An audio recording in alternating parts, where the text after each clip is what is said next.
Well, good afternoon. I want to welcome you to today's episode, our presentation of the CBC Success Group's Tips and Tactics. And today, I got a really special guest here. He's a friend of mine, he's a mentor, he's a coach, but most of all, he's an author and he's a guy with amazing wisdom. He has written some really great books, and the subject we're going to talk about today, he's probably the leading expert in the world on this. So I hope you enjoy this. Make sure and add comments or questions, and we'll take it from there. So my guest today is none other than a gentleman by the name of Scott McKain. So Scott, instead of me telling them about you, why don't you tell them a little bit about you? Jerry, after that introduction, I was kind of looking around to see who your guest was. I wasn't sure who you were talking about there, my friend.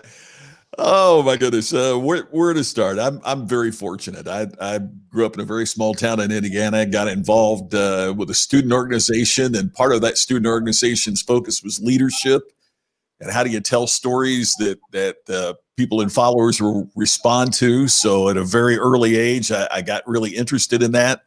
A little bit later on, through a weird confluence of coincidence, I had the chance to become a movie reviewer. So I would watch movies, and I was syndicated to 100 television stations across the country, and I would give my opinion on the story. Well, because of that, I started getting invited to interview the screenwriters and the directors and the stars that were creating and crafting and telling those stories. So because of that, I just became fascinated with, what made a story stand out? Why was some movie a hit and another one wasn't? And as I was building my own independent business, it occurred to me that a lot of the things I was learning by how movies told their stories related to what a business could do to stand out. I wrote my first book 20 years ago called All Business is Show Business.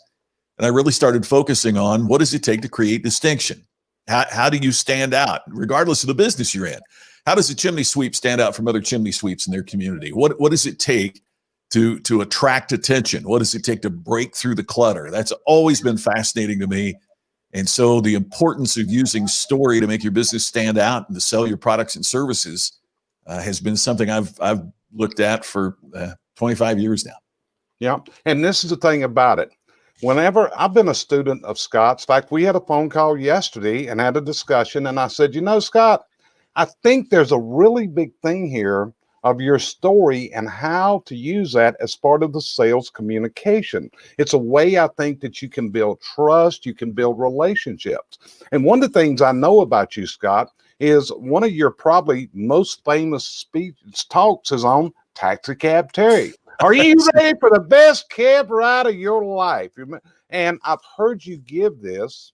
I've watched videos of you from years ago and how you have perfected this each and every time, making it a little bit better. So am I on track that telling a story can be part of building what I call the trust and the relationship with your customer? Yeah, Jerry, you're absolutely on track. We're singing from the same sheet here because, one of the things we always look for, and one of the things that I know that you advise your clients on is that you've got to build trust.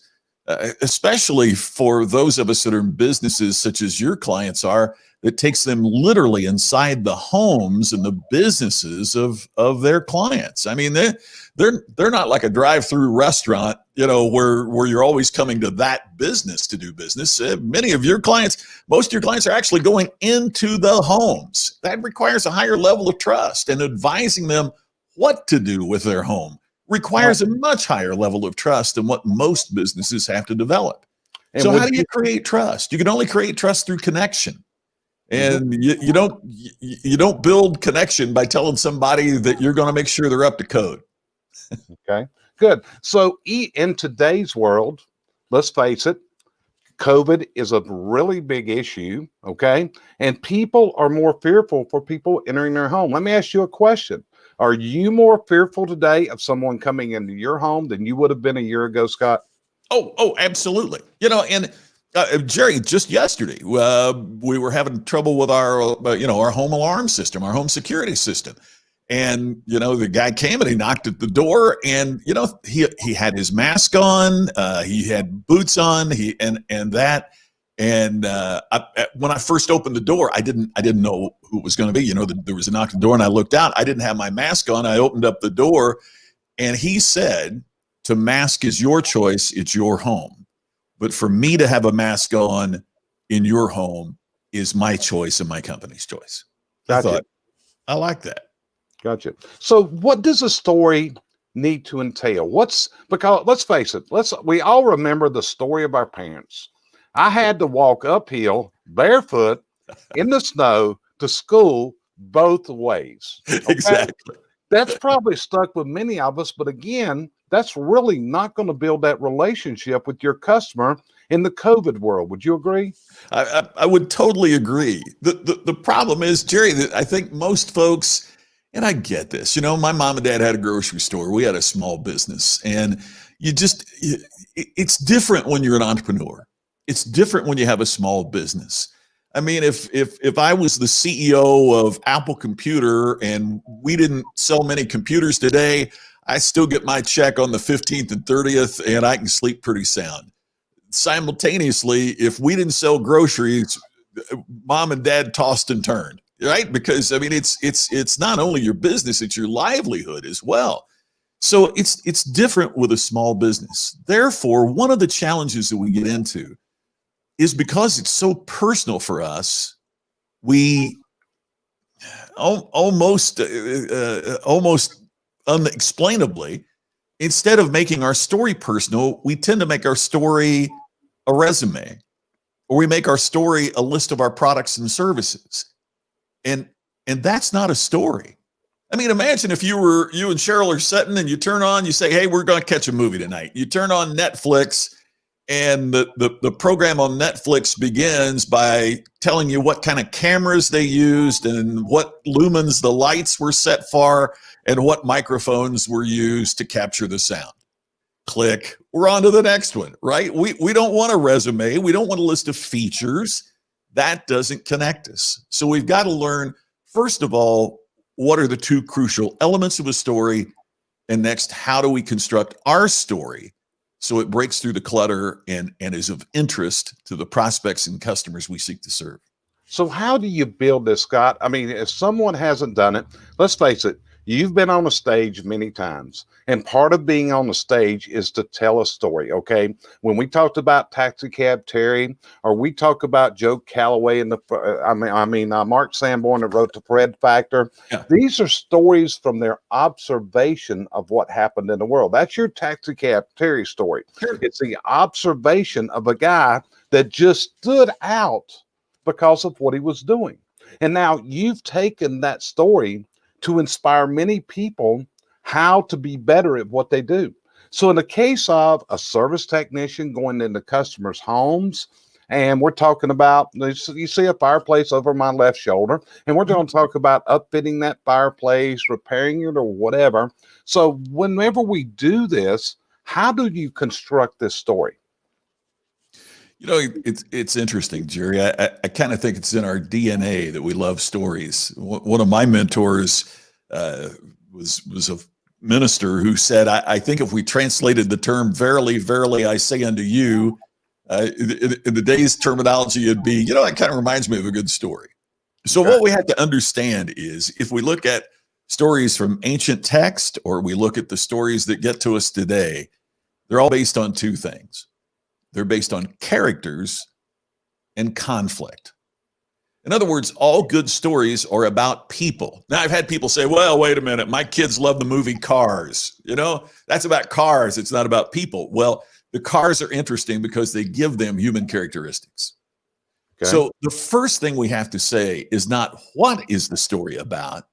The first thing we have to say is who is the story about. So let's take about a fireplace, for example. The story can't be about the fireplace.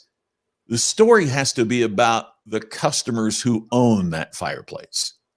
So it's almost as if the technician would say to a customer, "You know, that kind of reminds me of a story about another customer that we have whose fireplace is just like yours." And that leads to the second aspect of story, conflict. What is the conflict that person or persons need to resolve? In other words, you've got to have that. Well, I appreciate that. John Maxwell is one of the finest in the world at doing it. And that's the thing, as Maxwell also talks about, what is the conflict that they need to resolve? So for that customer with the fireplace, what was it? Was it a conflict that they knew about and needed to resolve? Or is it almost like a Hitchcock movie where there is a conflict there that the technician knows that the customer the story about is not yet aware of, but yet it could have terrible consequences? Okay. Both of those can be a conflict, whether known or unknown. Now the story begins. So the first step is to identify who is the story about? Not what is the story about, but who is the story about? And what is the conflict that needs to be resolved? Okay, so Scott, let me give you a common issue. A lot of fireplaces suffer from this, which is they smell in the summertime. We have what's called reverse flow coming down. So if someone could put a success story together of someone who has had what you're calling the conflict, I'm going to say is the pain, and puts together a success story of someone who was having these humongous odor issues, but they took these steps, and here are the results of what they got from doing this. Is that what you mean by putting a story together? Yeah, exactly. The problem isn't in that situation, Jerry. I'm going to say the conflict isn't just odor. The conflict is your kids are always going to somebody else's house because they don't want to invite friends to your house because of the odor, right? Or you don't want to have the family over to your house because of the odor. You're embarrassed by it, so you've got to go someplace else. Or, right? I mean, you put it in those personal situations. So it's not just that that there's odor in the house because of reverse flow. The problem is all of those things that happen on a personal level because of that. So by solving that odor problem, you eliminate that. You don't have to worry where your kids are because their friends want to come to your house and you want them to be there. Or you don't have to worry about always going to somebody else's house for family events because now the family wants to be with, or you don't have to, all of those things that get solved, all of those conflicts that get resolved because you fixed that odor conflict, that odor problem. Okay, so it makes perfect sense. So Scott, let me ask you this. If you're going to tell a story and you're going onto a stage, okay, that's what you get paid to do up till this year when the public speakers ain't been in the highest demand this year. Yeah, exactly. But up till March of this year, and you're going to tell a story. Do you walk on that stage cold or do you practice that story? That's a great question, Jerry. And there's the thing. I think we have developed this sense that there's some people that are natural born storytellers. Mm-hmm. Well, I'm from Indiana, so I'm a huge basketball fan, right? I mean, it's part of the DNA. If you're from Indiana, North Carolina, or Kentucky, I think is you got to be a basketball fan.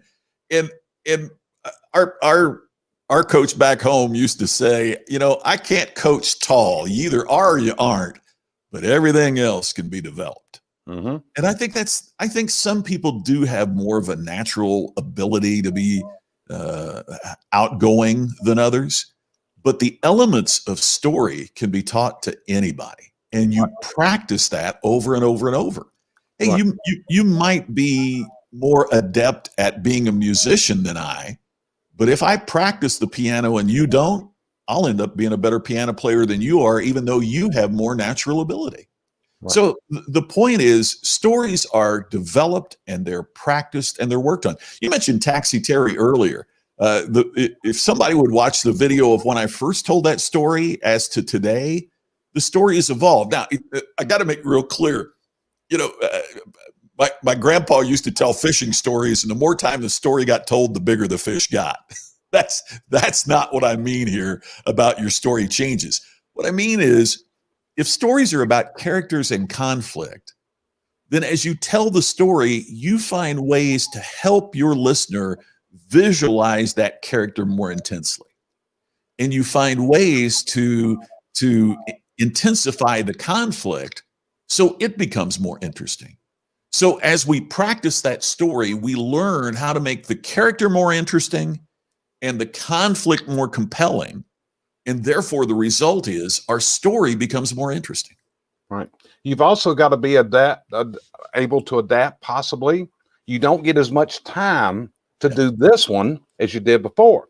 I mean, it was earlier this year, you were doing a presentation, and it was a keynote I had heard you make many times, but they told you didn't have as much time.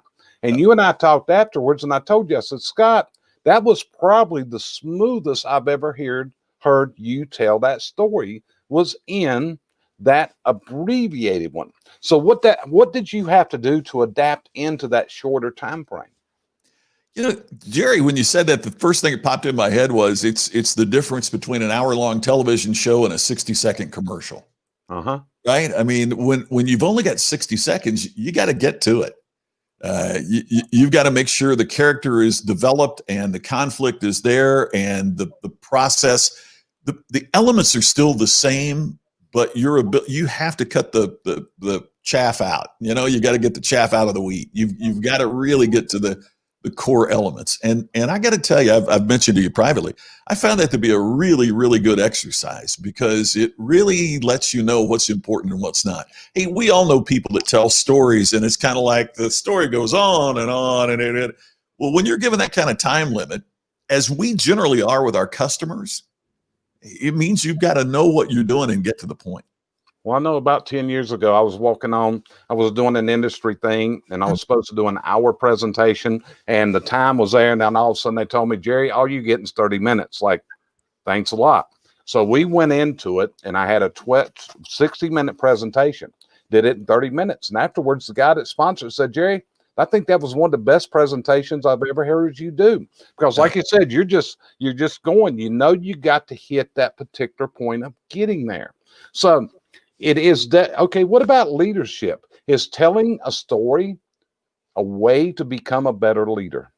Oh, absolutely, Jerry. And, science explains this to us, because science tells us that the brain remembers images exponentially more than it remembers words. Here's what I mean by that. In your life, you'll never walk up to somebody and say, I remember your name, but your face escapes me. Mm-hmm. We'll remember the picture, we'll remember the face, but we often forget the words that go with it. So our minds are constructed to remember pictures and images. Well, what a good story does for a leader is it creates an image in the mind of the listener. That means they'll remember it. So a teacher can stand up and tell the story of Washington crossing the Delaware, and in our minds, we can visualize George Washington, and we can visualize the vote, and we can visualize the stormy night and the choppy river and all of that, but we might not remember the date that it happened.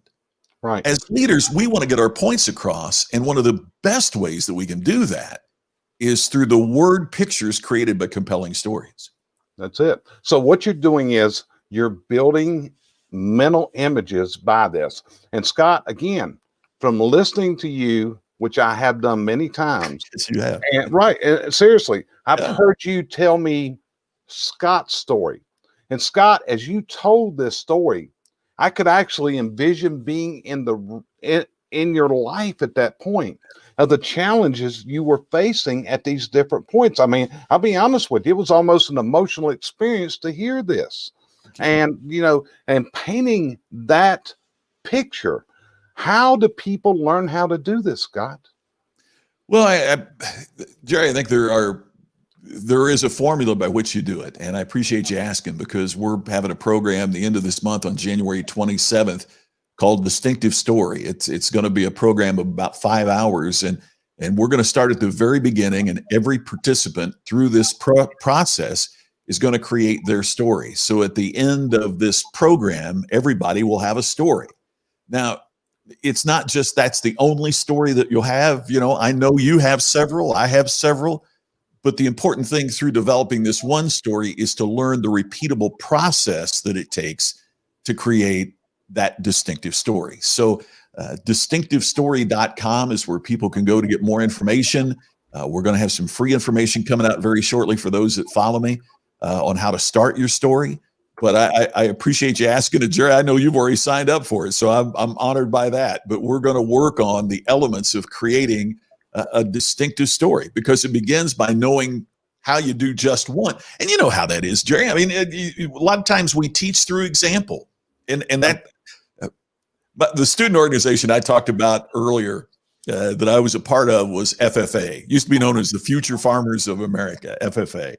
And the motto of FFA is learning to do, doing to learn, earning to live, living to serve. But I love that first two lines, because it's not only we're going to learn how to do it, but we're going to do it so we learn it. And that's the fundamental principle of this program. Is we're going to start at the beginning.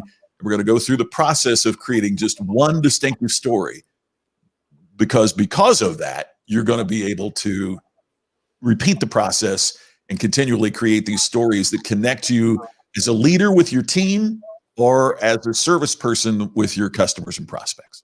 Okay, so this is on January 27th. Am I correct? Yes, correct. What's going to be the time? Now, Scott, you're in Las Vegas, so let's say an East Coast time. That way we'll go from there. So what time, East Coast time, do people need to can get into this program? That's great. When you go to Distinctive Story, it will have all the information there about the timing and everything. And I'm just going to double check, because I don't want to give you the wrong time here, Jerry. It is going to be from noon to 5 Eastern, 9 to 1 Pacific. Okay. And this is going to be an online. You're going to be doing this through a Zoom presentation, I presume? Exactly. But we're going to have hot seats, and we're going to have people talking about their story and coaching on the story as they go through the process. So it's I'm really excited about it. I've done this live with some individual groups in the past. And man, I'll tell you, one of the greatest, and you know this, Jerry, with your clients, one of the greatest things that you can ever get is when a client says, "Man, I tried this and it worked, and I made money from it." And that's the thing about story. It helps us sell more. It helps us earn more, and we do it in a way that's truly of service to our customers and our team. Okay, so if somebody's going to attend this, they need to go register. Then they'll get the information. Is there anything they need to prepare for this, Scott? We're going to send out to them before the program what they need. But frankly, Jerry, what we want them to think about is to be ready and prepared to write a good story. And the question that I'm going to ask everybody to be able to respond to is, what is a story that has impacted you? Okay. And that's how we're going to begin, is with people talking about, here's a story that I heard that I remember, or that impacted me. You know, Jerry, from my past experience, it might be everything from a Zig Ziglar or Jay here mentioned John Maxwell, a John Maxwell story. It might be the story of the Good Samaritan that we learned in Sunday school. It might be the latest episode of Law and Order. But all of us have a story that we remember that's impacted us, and we're going to identify what are the common elements in those stories that all of us say that we remember that's impacted. Okay. So there's the thing, guys. I honestly, truly believe, and this is why I asked Scott on here today, that if you can put your story together, I mean, I've learned to do this because I've worked with Scott, and I'm still wanting to refine this. So I'll be on that class with him also as a student that day. But this is a great way. If you're needing to build your leadership skills with your people, if you don't have buy-in, Scott, that's a big one, getting your people to buy in. Is there stories that can be built to get the buy-in from your team members, you think?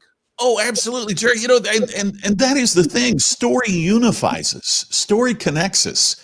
And so in this time, you know, a leader can't say, hey, buy in or else, and think that the buy-in is true deep commitment, right? I mean, that's commitment from fear, not commitment from engagement. But when we tell people a story that they go, you know, I relate to that, I want to be a part of that. Now all of a sudden you got your team buying into what you're doing. Yeah. Great leaders tell great stories. Yeah. How important is to be observant of other people and building stories when you look at it? I mean, one of my favorite comics is Jeff Foxworthy. And Jeff, if somebody says, where do you get your content? And he says, I get it from family reunions. So having your eyes open, I mean, it was like Taxi Cab Terry. You weren't looking for a story that day. In fact, I think Terry shocked you when he picked you up at that airport with the way he was. Hey, Jerry, I can't tell you,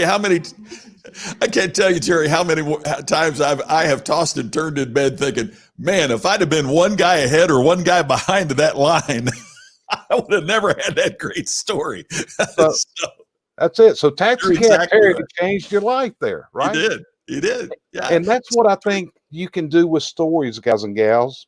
I think you can change lives. We all know what a challenge it is to communicate with our fellow human beings. We all know that everybody has fears today. We've talked about that. If we look today, there's fear right now because of what's happening in the world right now in the United States. Let's be real about it. We're seeing things happening today that we shouldn't be happening. So as we go into this, if you want to be more successful as a leader, if you want to be more successful as a salesperson, if you want to be more successful as a father, a mother, a husband, a wife, am I off base saying that story is going to help you do this, Scott? Jerry, I think you're totally on the mark. You know, when a technician comes into a home and starts talking to the homeowner, one of the first things that you can say is, you know, that reminds me of a story of somebody just like you. And then tell that story. Now all of a sudden, because the homeowner is going to relate to another homeowner with a problem with a chimney or a problem in some other aspect, right, of their home. They're going to relate to another homeowner, another customer, infinitely more than they're going to relate to a technician or a salesperson trying to get them up to code or to, you know, get the house ready for inspection to sell or we want that story so that what happens is we see ourselves in the eyes and in the place of the customer that you're telling us the story about. And yeah, that's the thing. You're exactly right. It makes you a better professional. It makes you a better leader. Stories and illustrations make you a better spouse, partner, parent. I mean, that's historical. My personal belief is it's even biblical. It is the way that we convey not just information, but feeling and emotion and connection as well. And goodness only knows we need that in our families. We need that in our businesses. We need that in our country. We need that everywhere right now. Correct. So guys, gals, think about joining Scott on the 27th. I don't tell you this because there's no commission coming to me from this. Okay. I'm telling you, I'm paying to attend this just like you will pay. But I think it will be time well spent. And I think it's time, it will allow you to move your communication style up to an entirely new level that may just help you with your challenges and communication with others. I really honestly believe this. So Scott, anything else you want to add before we back out of here today? Just my gratitude, Jerry. You're the best. I appreciate that. And one of the things I want to say this to the folks that watch you. One of the things I admire about you so much, Jerry, is that you are not just a coach to your clients and friends, but you walk your talk because you take coaching from others. And you know that I have coaches that I go to even as I coach. And so for business owners that want a model of what to do, one of the first things is to walk your talk. And what we're talking about here is to make that talk really convey who you are. But Jerry, I just want to thank you for the example that you are of somebody that walks their talk. I appreciate that, Scott, very much. And I also appreciate you taking the time out to come on here with today. And I hope that a lot of people are going to join us on the 27th. So, folks, this is Jerry Eisenhower and my guest, Scott McKain, today.